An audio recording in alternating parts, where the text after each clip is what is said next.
болмаса жұмбақ білеміз ба? Олай болса кім тақпақ біледі екен? Рас қойда болған. Жолы кесіп өтуге мен қатырынса, қиылыста қарсы алады бағдаршы. Әр менікінде екеуіміз үшкізі, әр көзіңнің түсіндірек аңдарсың. Жақсы, слушаш. Қалада көлік көп, қалада апат көп. Апаттан сақтайтын тек қана бағдаршам, бағдаршам, бағдаршам. Жақсы, Шерхан.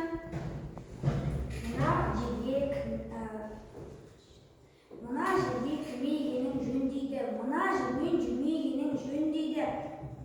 Кері бұрыл, тоқта не бұрылма, сонда саған ешбір қауіп төнбейді. Жасмин.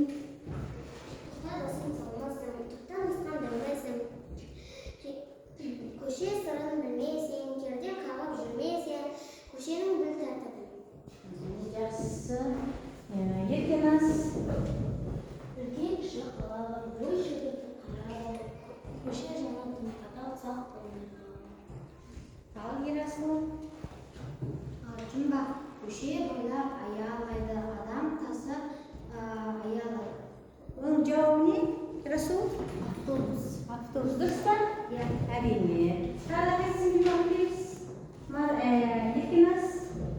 Ала таяқ ұстаған, жол тәртібін нұсқаған, өмірінде күзеткен ыстық пен сүйген. Оның жауабы Маржан не? Полиция. Полиция дұрыс па? Жақсы. Тағы қайсысын? Ағне? Жол көзінде ауызда құлақта, баңқырайған үш көзі бар бірақта. Ал бұл не? Бағдаршам дұрыс. Слушаш? Арқаның тым ұзын, ала алмайсың бір өзің. Не бүгінгі жол дұрыс па? Өте жақсы, керемет. Керемет жұмбақ тақпақта жаттаған екенсіңдер. Олай болса, арайлап таң атты, алтын сәуле таратты. Жарқырайды қаламыз, жайнай түсті даламыз. Олай болса, қолымызды, сыныбымызды екіге бөлеміз. Қала және ауыл. Ал енді балалар, қаладағы жол қозғалысы. Және бірінші топтар қаладағы жол қозғалысы, екінші ауылдың топтары ауылдағы жол қозғалысы туралы не білеміз?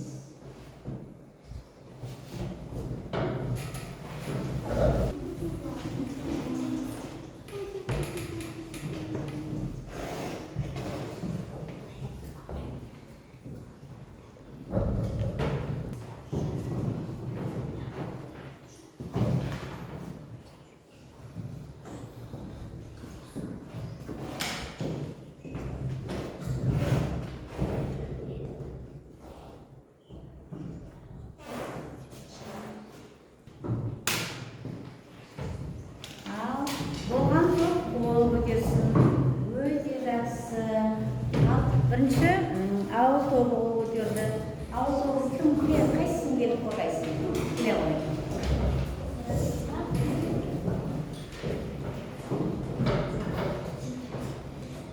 Ауылда трамвай, троллейбус, автобус жоқ. Бірақ та ауылдың жол қозғалысын сақтау керек.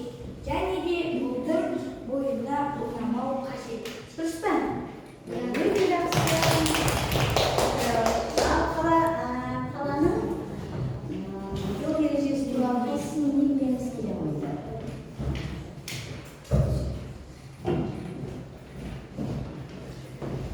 Қалада машиналар көп, онда жолдан өту үшін бағдаршаммен өту қажет. Және пешеходпен өту керек. Және қолда қалада жер асты жолы бар.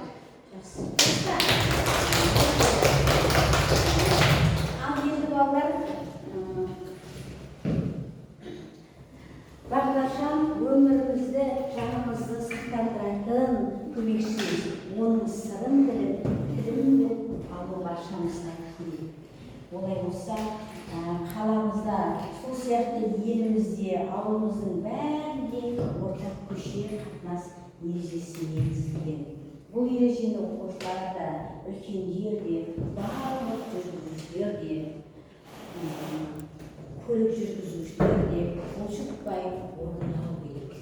Балалар көшеде сендер жолда жүру ережесін берген екенсіңдер. Мен білмеу үшін сіздерге сұрақ қойғым келіп жатыр. Мынадай сұраққа жауап беріп қойыңдаршы қане. Жиек жол деген не? Асылша айтқанда жаяу жүретін көше жиегіндегі тар жол. Жақсы. Жаяу адамға қай жерде жүруге болмайды? Ал Шерхан, көлік жүретін жолдың ортасымен жүруге болмайды. өте жақсы. Ал енді мына жерде жол белгілері белгіленген. Мына қарашы, жаяу жүргінші жолды көрдіңдер ма? Велосипед жолы, жүруге болмайтын жол. Және мына жерде балалар жайында жол белгілері белгіленді. Олай болса, мына белгілерге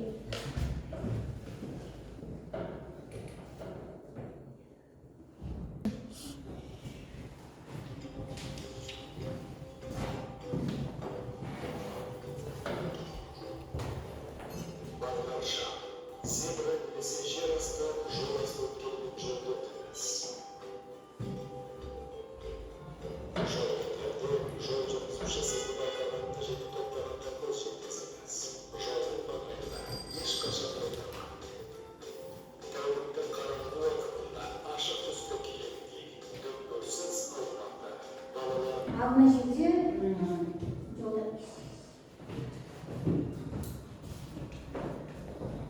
Аташа ананың кеңестері есте сақта. Жол ережелерін осындай жүріп сен өз өміріңді сақтайсың. Жол ортасында жүріп ойнамау керек. Жолдан полиция нұсқауымен өту керек. Машина өтіп жатқанда күту керек. Жолдан жүрмей өту керек. Жасыл жанғанда ғана өту керек. Жолдан өткенде тоқтап мұқият жан-жағына қарап өту керек. Жолдан өткенде үлкендердің көмегімен ұстап, қолынан ұстап өту керек. Балалар ережені есте сақтаңдар. Кировоен, Игас.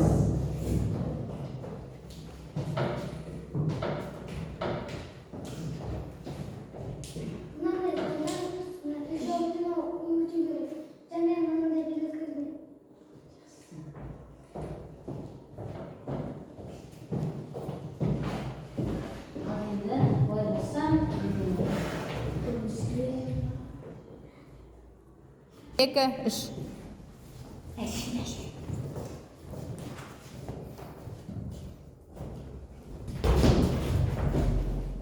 Тоқтаңыз. Сіздің атыңыз кім? Еркеназ. Жасыңыз қаншада? 15-те. Құжатыңызды беріңізші. Сіз неге кәмелеттік жасқа толмай машина айдап жүрсіз? Кешіңіз. Сіз біріншіден қызылдан өтіп кеттіңіз. Екіншіден балаларды қағып кетіндеп қалдыңыз. Үшіншіден кәмелеттік жасқа толмай машина айдап жүрсіз. Кешіңіз енді сізге айыппұл.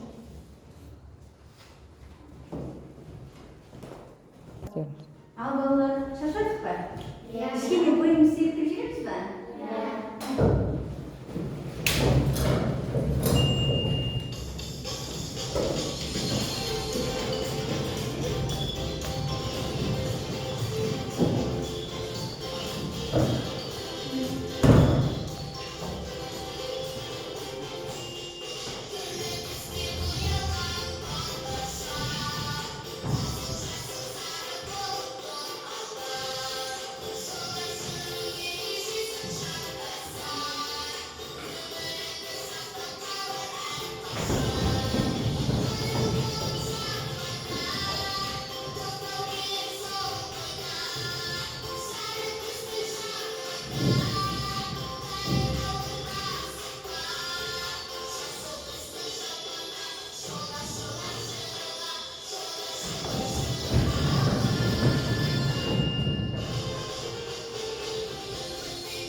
жерде ирек көшелер, көше деген мың ирек, қиындыққа әйтсе де үйренерсің біртіндеп, барар жерге асықпа, бәйге алмайсың қолың деп баса барды.